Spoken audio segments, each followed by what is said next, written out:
Hello, on est sur notre 14e jour déjà et aujourd'hui, pardon pour le bruit, mais vous savez déjà, on est aux Antilles, donc les gens, voilà, on nettoie, on fait tout, voilà, vous savez déjà. Aujourd'hui, on parle du chardon béni, c'est parti. Non mais, est-ce que vous avez vu ça? Vous avez vu ça? Est-ce que vous avez vu les chardons bénis?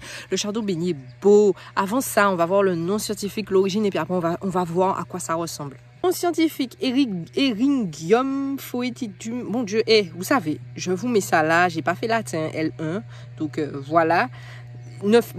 Attention, ne confondez pas avec le chardon béni de France qui est Benedictum, je ne sais plus, mais c'est Benedictum le début. Apata, c'est pas celui-là. Ça, c'est celui des Antilles. Donc, c'est ce que je viens de vous dire là. Ne me faites pas répéter le nom scientifique, s'il vous plaît. Sous le nom en Martinique, avec mon nom sale là, sous le nom chardon béni, herbe à faire en Guadeloupe et en Guyane, si je ne dis pas de bêtises. Si coriandre longue, coriandre, parce que vous savez déjà, ça pue. Voilà, on va voir ça tout de suite. On va voir tout de suite à quoi ça ressemble. Sans bizarre. Tout de suite. Alors, comment reconnaître un chardon béni? Déjà, là, tu mets ta main là, ça pique. Ok, en mouée, voilà. Donc déjà le chardon béni, tu tombes pas dedans parce que il va te piquer. C'est un peu comme l'ortie, tu vois. Donc il a des petites têtes ici et les graines se trouvent ici, voilà, dans ça. Et il est reconnaissable, vous voyez, sans quand il n'y a pas la tête. Vous voyez, c'est des feuilles qui sont quand même très larges. Donc quand vous prenez une feuille, en général, je vais en prendre une par exemple. On va prendre une petite ici. Il y a une odeur de coriandre, en fait une odeur de punaise écrasée, c'est pas tout le monde qui aime cette odeur, qui se dégage. Donc c'est pour ça qu'on l'appelle aussi coriandre longue en fait. Là ça pue. Hein. En tout cas bref, elle est d'origine d'Amérique centrale, donc pas très loin de chez nous. Et on la retrouve dans toute la Caraïbe en vrai. Et comme je vous l'ai dit, attention à ne pas la confondre avec le chardon béni de France. C'est similaire mais ce n'est pas la même chose. Son utilisation, il y a pas mal de choses que vous pouvez faire avec. Donc déjà, encore une fois, tout ce qui est la sphère des digestions, des ballonnements, des maux de ventre, vous pouvez utiliser le chardon béni. Les diarrhées, la dysenterie, le chardon béni. Vous avez la dengue. Le chardon béni, c'est pas mal pour les défenses immunitaires, ça va booster votre organisme. En fait, vraiment, nous, à chaque fois, on est malade, dengue, Covid, tout ça, le chardon béni dans la sauce. Une infusion de chardon béni, là, vous prenez ça le temps, voilà, de votre convalescence.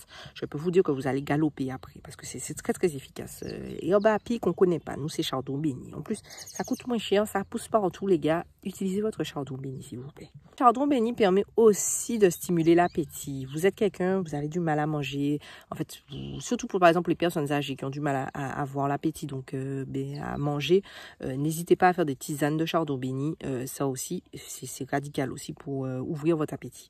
Enfin, bien sûr, enfin, il y en a d'autres, hein, mais aussi tout ce qui est les troubles pour nous les femmes, les troubles, les aménorrhées, les hémorragies, en fait, les troubles au niveau des menstruations. Vous savez, si, en fait, soit vous saignez pas assez, soit vous saignez trop, le chardon béni peut être intéressant pour réguler, en fait, votre flux. Pour les flux abondants, le chardon béni peut être intéressant. On verra aussi, il y a d'autres plantes, je pense qu'on va voir dans le mois, qui seront aussi intéressantes, mais n'hésitez pas à vous faire des tisanes de chardon béni pour ce genre de problématique. Comme je vous ai dit, c'est super bon pour le système immunitaire. N'hésitez pas de temps en temps, si vous sentez que vous avez une fatigue ou autre, à vous prendre des tisanes de chardon béni.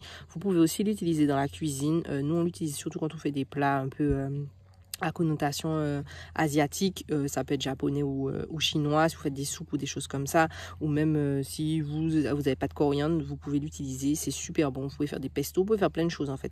Et ça pousse super bien, oui, parce que là on va parler dans le jardin. Regardez comment ils sont heureux, regardez ça, regardez comment ils sont heureux. Le chardon béni, il se plaît un peu partout. Vous allez voir, c'est résistant, c'est très résistant.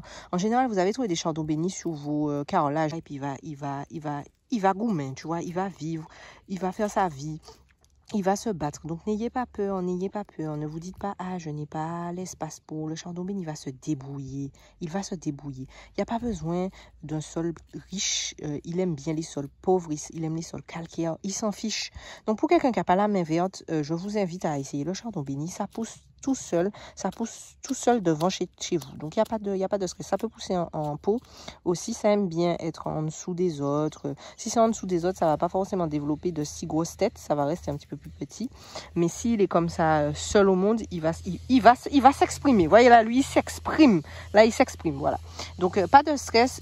Ça se marie bien avec le plantain. Il aime bien être avec le plantain. Donc, si vous avez des plantains, n'hésitez pas à les planter à côté. Il aime bien aussi le soulier zombie. Enfin, il est pas trop compliqué. Donc des fois vous allez le retrouver par exemple sous des navets ou alors dans des bacs.